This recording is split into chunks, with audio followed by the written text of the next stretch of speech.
The rain wouldn't stop. Big drops fell from the dark sky as thunder rolled across the small town of Ridgeway. Most shops were closed, streets were empty, but one place still had lights on: Emily's diner.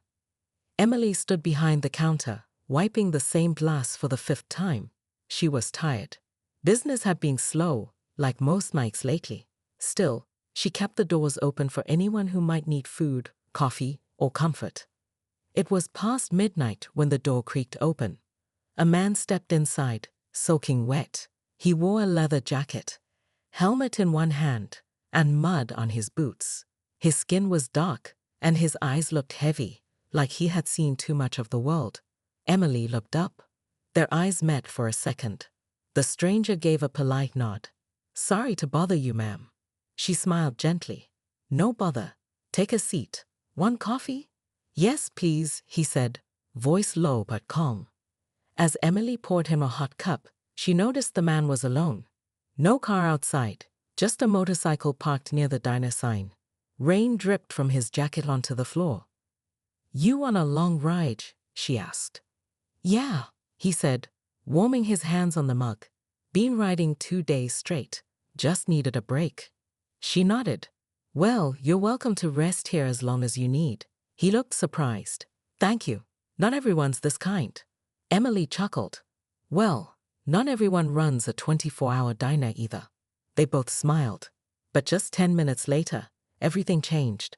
Bright lights flashed through the front windows. 2 police cruisers pulled into the parking lot. Sirens were off, but the message was clear. Something was about to happen. Emily's body tensed. The biker noticed too. He sat up straight. The door opened hard. 2 officers stepped inside, boots wet, hands near their belts. One of them, Officer Miller, scanned the room and walked straight to the biker. "Name," he barked. The biker blinked. Marcus Jones. License and ID." Marcus calmly pulled out his wallet and handed it over. "What's the problem?" he asked. The second officer, younger, nervous, spoke. "Got a call about a suspicious biker on Highway 3.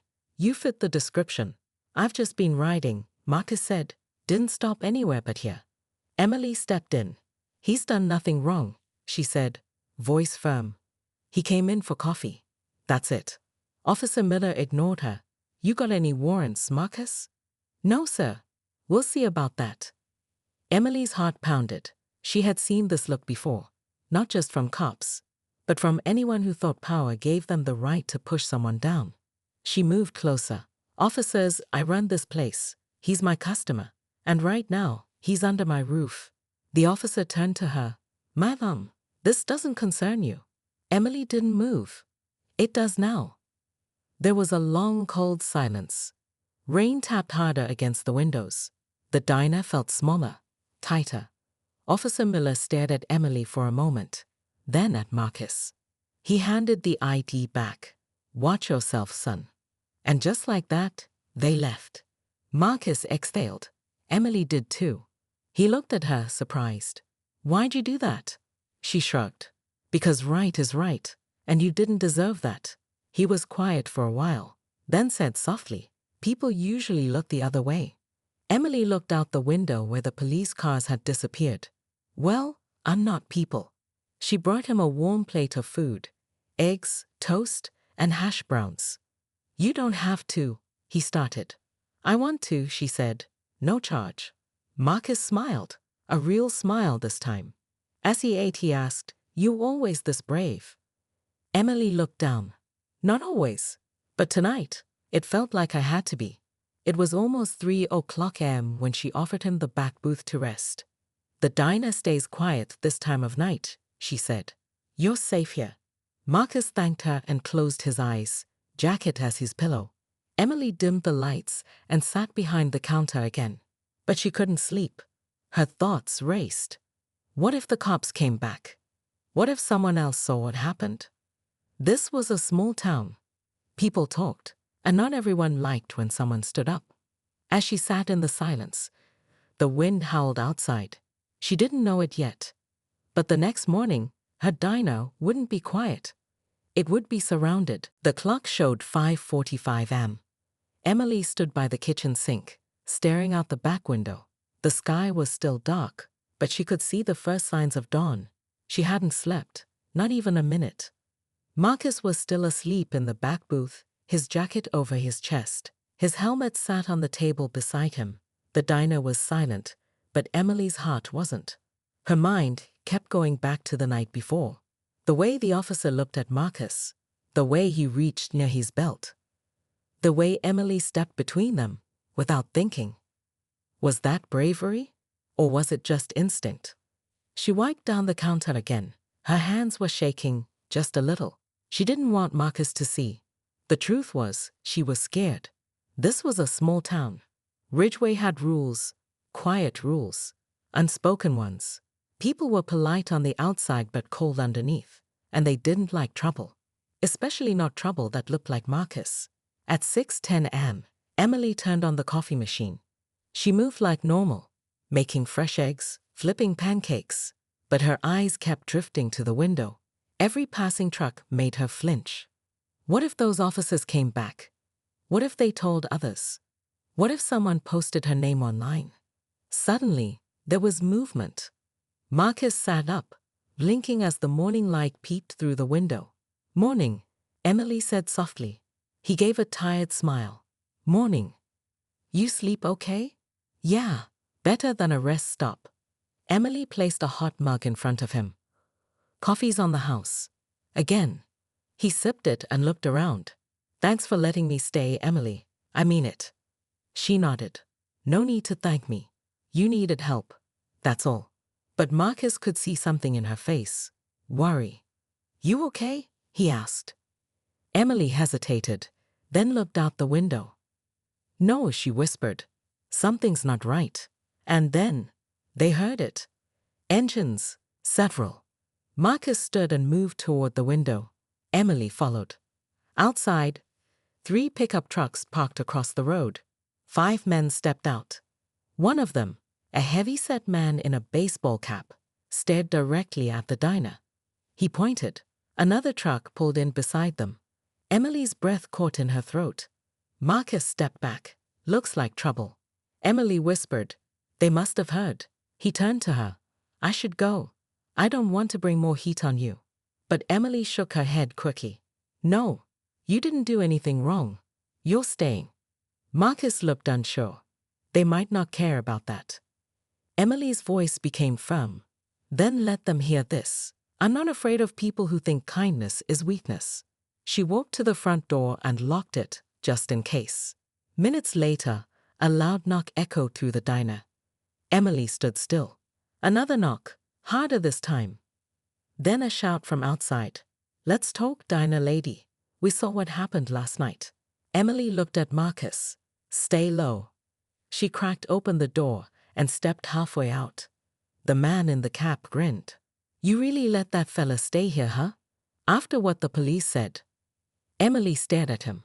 He didn't do anything wrong. He was cold, tired, and hungry. That's all. The man laughed. "He doesn't belong in this town." Emily didn't blink. "You mean because he's black?" His face turned red. "I mean because we don't know him. You didn't know me either when I came back here. And you all smiled then. That was different." "No," she said. "It wasn't." The man stepped forward. "This is a good town. Don't make it bad." Emily stepped forward too. "Then stop making it worse." There was silence. He looked at the trucks, then back at her. "This ain't over." He turned and walked back. The trucks drove off, but slowly, as if to say, "We'll be back." Emily shut the door and leaned against it. Her hands were shaking again, this time worse. "Marcus came over. You didn't have to do that." "Yes, I did. But what if they come back with more people?" Emily looked up at him. "Then we'll deal with it." She opened the blinds, letting more light into the room. The rain had stopped, but the storm wasn't over, not inside, not outside. Emily went behind the counter and picked up her father's old photo. He had opened this diner 30 years ago. She remembered his voice. "This place is for everyone, no matter what color, name, or story they have." She wiped the frame gently. Marcus sat down again, quiet, respectful. Emily looked at him. You hungry? He nodded. Starving. She smiled faintly. Good, because the night shift isn't over yet. The sun had barely climbed above the trees. Emily stepped outside the diner to check the street. At first, everything looked quiet, but then she noticed it, cars, parked along the sidewalk, more than usual, some from town, some not. Men were standing around. Some leaned on trucks, others just watched the diner, like they were waiting for something. Emily's chest tightened. Inside, Marcus sat at the corner booth, looking out the window too. He had already seen them. They're watching, he said quietly. Emily nodded. Yeah, it's starting. Half an hour later, the first reporter showed up. A woman with a big camera knocked on the glass door. Emily, she asked, can I get a few words? Emily hesitated. Who told you about this? People are talking, the woman said. Online. Someone filmed last night's scene with the police and posted it. Emily's heart dropped. The reporter continued. Some are calling you a hero. Others, not so much. Emily opened the door just a little. I don't want trouble. This isn't a story. It's just a diner. The reporter didn't move. But now it is a story. A white woman defends a black biker from the cops in a small southern town. People are watching. Emily quietly closed the door. By 9 a.m., the street was full. Protesters, locals, reporters, people holding phones, some with signs.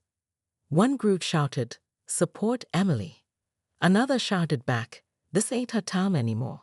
Emily watched from inside, feeling like the diner was under glass, like she was part of a show she never agreed to join. Marcus stood beside her. I can leave, he said softly. It's me they want. Emily turned to him. You leave, they win. But what if you get hurt? She looked him in the eye. I've already been hurt before, but I won't let fear run my life. Then, a loud thud. Something hit the diner window. Emily and Marcus ducked. It was an egg. It slid down the glass slowly. Then another, and another. Marcus moved toward the door. Emily grabbed his arm. Wait, more yelling outside. One voice shouted, go back where you came from. Another, you're not welcome here. Biker boy. Emily felt a heat rise inside her, a burn in her chest. She turned toward the small group of loyal customers who had quietly gathered inside the diner. Old Miss Patty from the flower shop, Dan the mailman, even a few teens she barely knew. She walked to the center of the room.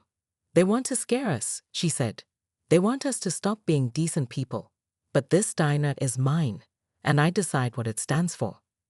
Miss Patty spoke up, her voice shaking. We're with you, Emily. Dan nodded. Whatever you need. Outside, a larger group had gathered. Police arrived. But this time, they didn't storm in. They stayed by their cars, watching, waiting. Emily stepped outside with a tray of coffee cups. She walked slowly through the crowd, handing drinks to anyone who looked surprised, even to those who had shouted at her. One man frowned. What's this? Peace, she said. He didn't take the cup, but he didn't throw it either. Back inside, Marcus sat back down. He looked out at the people who had come because of him, some to support, others to hate. I didn't ask for this, he said quietly. Emily brought him a plate of fresh pancakes. Neither did I, she said. But here we are. He looked up. I've never seen someone stand up like this before. Not for me. Emily smiled softly. Maybe it's time more of us did. The day passed slowly. Outside, the crowd didn't leave. Inside, the diner became a safe place, for a few, at least. People shared stories, memories, even fears. But Emily knew this wasn't over. She knew tomorrow could be worse, or it could be better. It all depended on what came next. As the sun began to set, Emily stood by the window, arms crossed. The diner was still hers. And for now, that was enough. But deep down, she felt it. Something bigger was coming. Something that would test not just her, but the whole town. And she was ready. The night was calm. Too calm. Inside the diner, the lights glowed soft and warm. Emily stood behind the counter, wiping it with a cloth, even though it was already clean. Marcus sat at his usual booth, still keeping an eye on the door. His plate was empty. For the first time in days, he had finished his food. "I think things are getting better," he said quietly. Emily smiled, tired, but hopeful. "Yeah, maybe." But deep down, something didn't feel right. She could feel it in her chest, like a warning. The kind of silence that comes before the storm. Around midnight, most of the volunteers had gone home. Only Marcus and 2 young college kids from out of town were left. They had been helping clean, serve coffee, and just be there. They believed in what Emily stood for. Emily thanked them. "You didn't have to come all the way here," she told them. One of the boys smiled. "We did have to, because silence is the same as agreeing." Those words stuck in Emily's heart. Just as she reached for the light switch to close the diner, she heard it. Crack. A loud noise, like glass breaking. Then, dewy aoosh, smoke, then fire. From the back, the kitchen, Marcus shouted. Emily ran, heart pounding, toward the back. Thick, black smoke poured out from under the kitchen door. She grabbed the fire extinguisher. Marcus rushed in behind her. Inside, flames were already climbing the wall near the back door. The back window had been smashed. Someone had thrown something in. Someone had set the fire. Emily sprayed as much as she could. Marcus grabbed a towel and beat the flames on the curtain. The 2 college kids helped, coughing and gasping. It took 5 minutes to stop the fire. But to Emily, it felt like forever. The back of the kitchen was black with smoke. A pan had melted. The window frame was scorched. A message had been sprayed on the wall with red paint. "Shoot it down." Emily stared at it. She couldn't breathe, not just from the smoke, but from what it meant.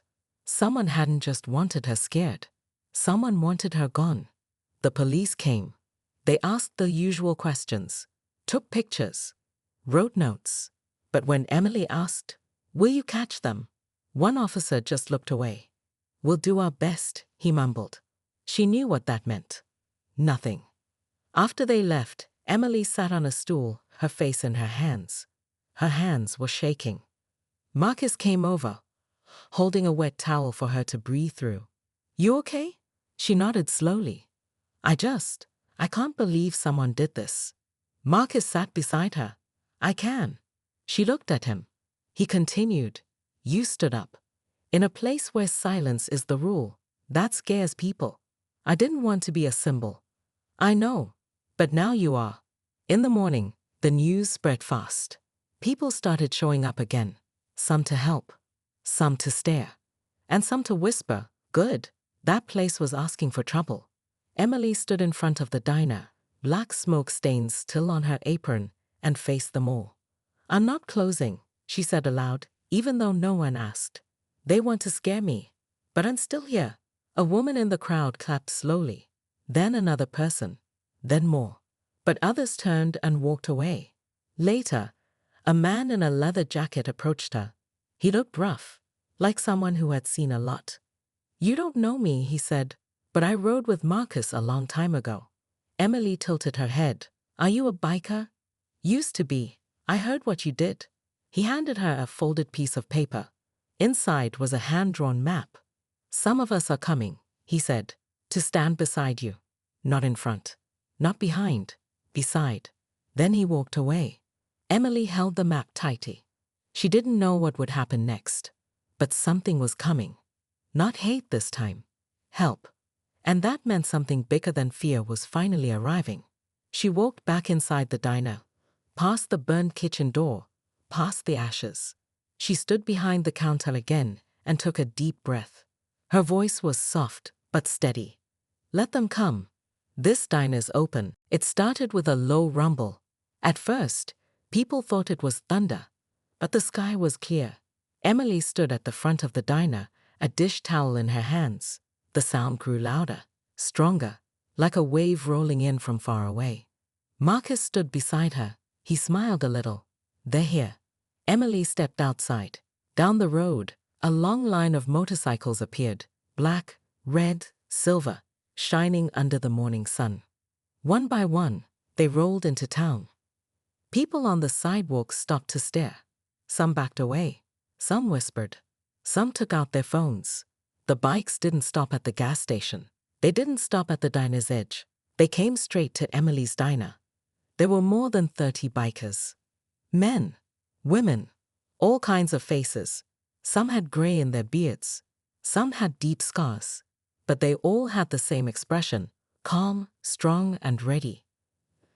The first man off his bike was the one who had visited Emily the day before, the one with the leather jacket and the map. He gave her a short nod.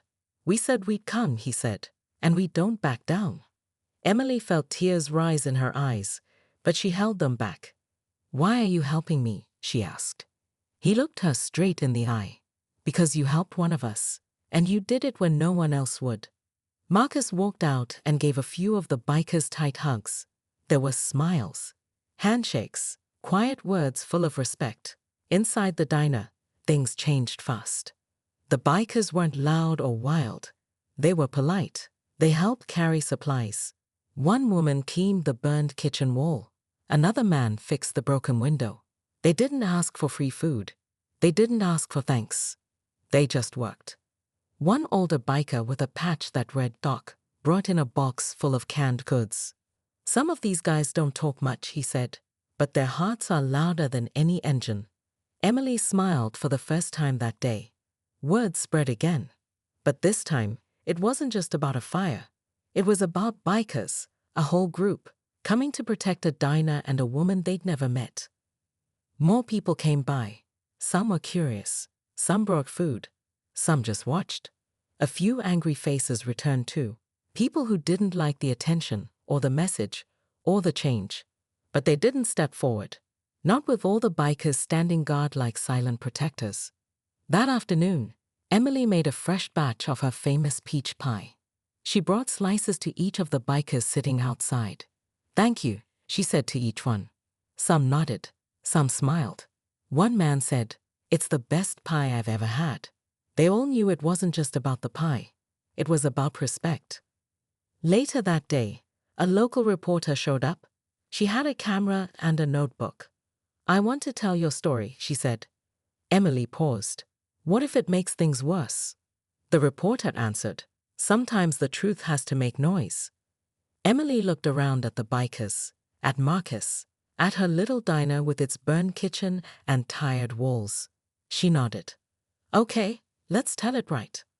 That evening, the news story aired online. It showed Emily serving bikers with a smile. It showed the burned back door and the red spray-painted words. It showed the line of motorcycles outside, a wall of steel and honor. And the story ended with Emily's quote. "They tried to burn down my kitchen, but they didn't burn my courage. We're still open, and we're not alone anymore." That night, Emily sat at her counter with Marcus beside her. She looked out the window. The sky was dark, but the street outside was filled with quiet strength. Bikes parked like sentries. People sitting on benches. No shouting. No fear. Just peace. Marcus said, "You still scared?" Emily nodded. "Yes, but I'm not alone." He smiled. "That's the difference." Outside, the first biker who had arrived, the man with the map, stood under a streetlight, arms crossed. He wasn't watching the sky. He was watching the town. He knew trouble might come again. But he also knew they were ready now. It was Sunday morning. The diner opened like always. The open sign hung on the window. The smell of coffee filled the air. Emily wore her clean white apron and stood behind the counter, just like she always did. But this Sunday was different. Outside the diner, bikers stood in small groups. Some were drinking coffee. Others cleaned their bikes. Some sat in silence, watching the street. They weren't just here for breakfast. They were here to protect. Inside the diner, every table was full. Locals who had never spoken to Emily before came in. A man who once walked past her without a word now shook her hand. "You showed us what it means to care," he said. Emily didn't know how to answer. She just smiled. But not everyone was smiling. At 11 a.m., a black pickup truck drove slowly past the diner. Inside were the same two men who had yelled at Marcus on the first day, the ones who called the police, who stared with hate. They didn't come in, they just drove by. But they weren't alone. 5 more trucks followed, all with dark windows, all silent. They parked across the street. Doors opened. Men stepped out, about 12 of them. No uniforms, no guns, but their message was clear. They didn't come for food. Emily looked through the window. She froze. Marcus saw them too. He stood up from his booth and slowly walked to the door. One of the bikers stepped inside and whispered, "They're here.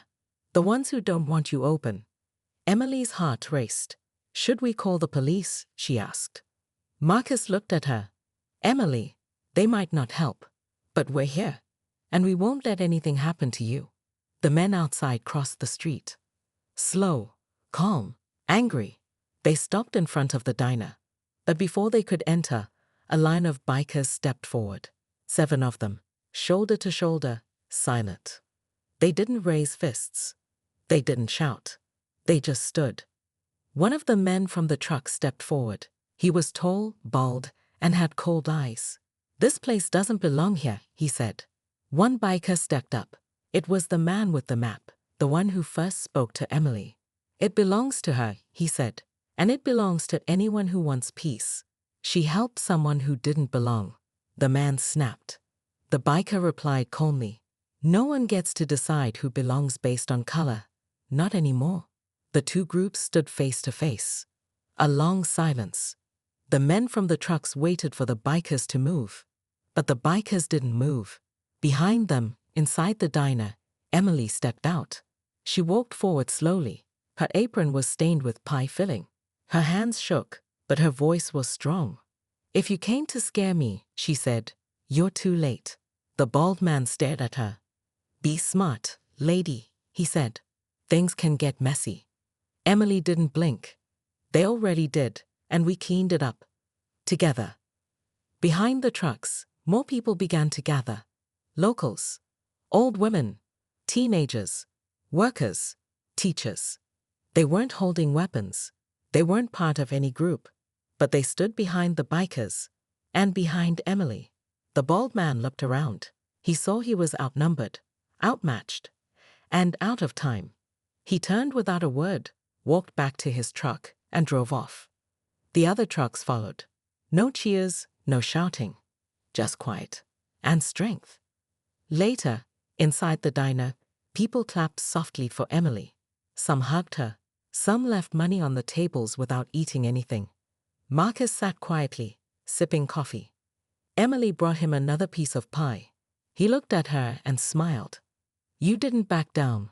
"I couldn't," she said. "Not with all of you behind me." That night, the bikers left one by one. Some stayed longer. Some promised to return. But before they left, they gave Emily a gift. It was a patch, black and silver. It read, "Honor, courage, family." "We only give this to people who ride with us," the biker with the map said. "You don't ride a bike, but you ride for truth." Emily cried as she held it. "I'll keep it forever," she whispered. Weeks later, the diner was still open. More people came every day, not because of the food, because of the story. The story of one woman who stood up, of a biker she helped, of a town that watched, and of strangers who became family. Because sometimes, a fire can destroy a kitchen, but it can also light a flame in the heart of a town.